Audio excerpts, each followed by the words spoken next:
Hello, good morning. तर इथे मी बनवत आहे खोबरं आणि शेंगदाण्याची चटणी. कारण की आज बनणार होती घरी इडली. तर सर्व कामं आटपल्याच्यानंतर भाजी पोळी बनवल्याच्यानंतर इडलीचा बेत केलेला आहे. कारण की इडली माझ्या मुलीची फेवरेट आहे आणि ती म्हटलं आता करूनच टाकावी. तर 2 दिवसापूर्वी मी पीठ बनवलं होतं. भिजू घातलं होतं. तर फर्मेंट झालेलं होतं. म्हणून म्हटलं करून टाकावी. आणि खूप छान लागते इडली. घरची चव तर खूप छान असते. तर तुम्ही कितीही बाहेरचं आणून खा, पण घरची चव ती घरची चवच असणार आहे.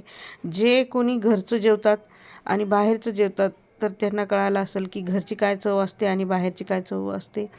जे बाहेर जॉब वगैरे करतात आणि बाहेरचं खावं लागतं ना, तर त्यांना कळतं की घरची चव काय असते आणि बाहेरची. आपण 2 दिवस जरी बाहेर गेलो आणि बाहेरचं खाल्लं, तर तिसऱ्या दिवशी आपल्याला घरच्या जेवणाची आठवण येते. तर आपण घरचं असं हेल्दी करून खाऊ शकतो. उन्हाळ्यामध्ये तर जेवण जात नाही, तर अशा पद्धतीने करून खाऊ शकतो. आणि इथे बनवत आहे मी, संध्याकाळची तयारी करत आहे. पालक पनीर बनवत आहे. तर पालकाचे क्यूब जे आहेत ते माझ्या मिस्टरांनी कट करून दिलेले आहेत मला. आणि हे कांदा टोमॅटो अद्रक लसणाची पेस्ट आहे. मस्त असं पनीरला तेलामध्ये तळून घ्यायचं आहे.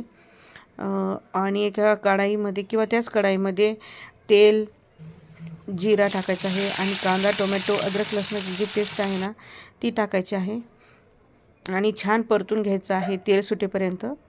तेल सुटल्याच्या नंतर त्यामध्ये घरातील खडे मसाले किंवा काय जे असतील ते मसाले तुमचे टाकायचे आहेत.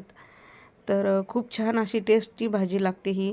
तर तुम्ही म्हणसाल की यांच्या घरी का नेहमी पालकच असतो का? तर आमच्या घरी नेहमी पालकच असतो. कारण की पालक हा खूप छान आहे शरीरासाठी, डोळ्यासाठी, त्वचेसाठी आणि पाचनतंत्र पण चांगलं राहतं यामुळे, पालकामुळे. वजन कमी होतं पालकामुळे.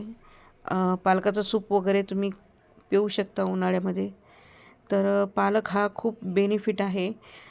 रक्तवाढीसाठी सुद्धा खूप छान आहे आणि पाचनतंत्र खूप छान ठेवतं. म्हणजे ॲसिडिटी वगैरे पालकाने अजिबात होत नाही, हलकं असते ते.